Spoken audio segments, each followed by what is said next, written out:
צופים יקרים, שלום לכם. השנה הקרובה אמורה להיות שנת הכרעות. בנימין נתניהו הבטיח לעם ניצחון מוחלט, ויודע שהבטח. ביקשנו לדבר על השנה הקרובה, על שנת ההכרעות הזאת, עם אהובנו, אהוב העם וגיבור ישראל, אביגדור קהלני. שלום המפקד.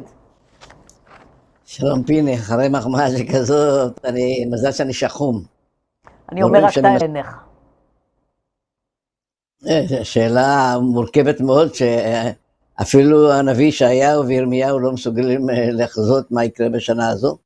אבל בוא נאמר, אם הכל יתהלך כמו שאנחנו רוצים, לפי הערכתי, אני בתפיסה שצריכים לכבוש את עזה, אני בתפיסה שהם לא ייתנו לנו את החטופים, ואני בתפיסה שלא מוכן לקבל בשום אופן את התנאים שהם הציבו לנו לסיום המלחמה. כי אני חושב על מדינת ישראל לטווח ארוך, 4-5 שנים זה לא טווח ארוך בדיוק, אבל אני חושב על הדבר הזה, ואני חושב ויודע מה יקרה פה עוד 3-4 שנים, אם אנחנו נקבל את התנאים שלהם. אז נכון, זה שנת בחירות. התחושה שלי ותחושת הבטן, מזה שאני מכיר את הצבא ואת היכולות שלו, ושהם באים עכשיו להתנפל על היעד האחרון, התחושה שלי היא שתוך 3-4 חודשים הם יסיימו, אבל התחושה שלי עוד לפני זה, יהיו כאלה שכבר ירימו ידיים ויבקשו פתרונות כאלה או אחרים שיענו על הצרכים של מדינת ישראל. אני לא חושב שנגיע למצב שנצטרך לכבוש את כל עזה על מנת להשיג את המטרות שלנו. אבל ברגע שגילינו נחישות וקבענו את היעד בצורה ברורה, אנחנו מגייסים את המילואים, רואים שאנחנו רציניים בעניין הזה, וחיסלנו את כל הגזרות האחרונות, כולל בפרשת החות'ים בשבוע שעבר, בהפנמה שמדינת ישראל חשובה יותר מכל דבר אחר מסביב. אם סיפור עזה יוכרע, אתה חושב שיש סיכוי לפיוס לאומי אחרי הבחירות? במקום שיש 10 יהודים בונים 12 בתי כנסת.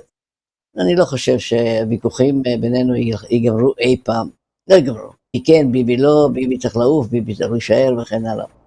אז ברגע שביבי ילך, האם הוויכוחים ייפסקו? לא.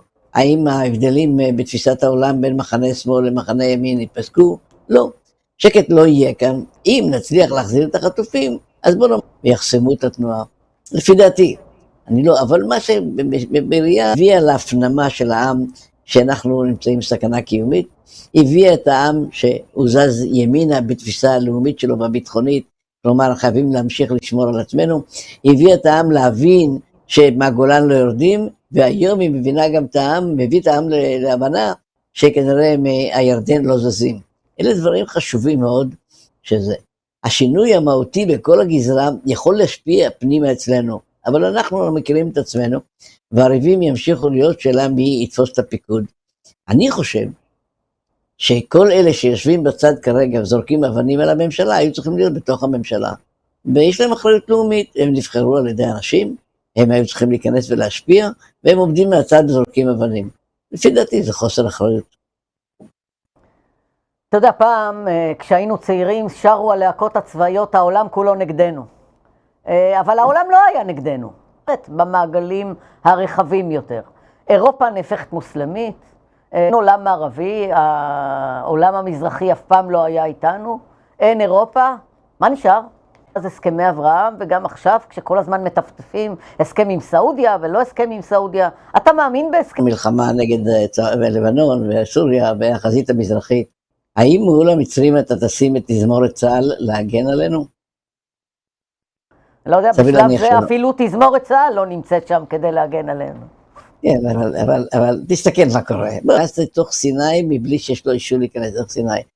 הצבא המצרי מאיים עלינו כל פעם, והוא בגד בנו את הבגידה הכי גדולה שהוא נתן בציר פילדלפי, שיהיה אוטוסטרדה של הכנסת תחמושת אלינו. אז הנה יש לך חוזה שלום בינינו לבינם. האם מירדן ראית פעם אוטובוס של תיירים מגיע לבקר בירושלים? לא. לא ראיתי אופנוע ולא ראיתי מונית. כלומר, יש הסכמים שנותנים לנו איזשהו ביטחון, תבלום אותם בשבילנו, לא. אז בואו נפקח את העיניים, נראה באיזה ג'ונגל אנחנו חיים, נפסיק להיות תמימים, כפי שהיינו, אין שקט יענה בשקט, שנהיה פה מעצמה בעלת כוח, הם יכבדו אותנו, ככה בנויים. מה הבעיה שלנו? הבעיה שלנו כאן במדינת ישראל, שאנחנו מדברים עם הערבים יידיש, והם לא מבינים יידיש, הם מבינים ערבית. וערבית זה לא רק שפה, זה גם מנטליות. לכן אני חושב שבתהליך של זמן שאנחנו נפנים את כל הדברים שאמרתי כרגע, נהיה חזקים,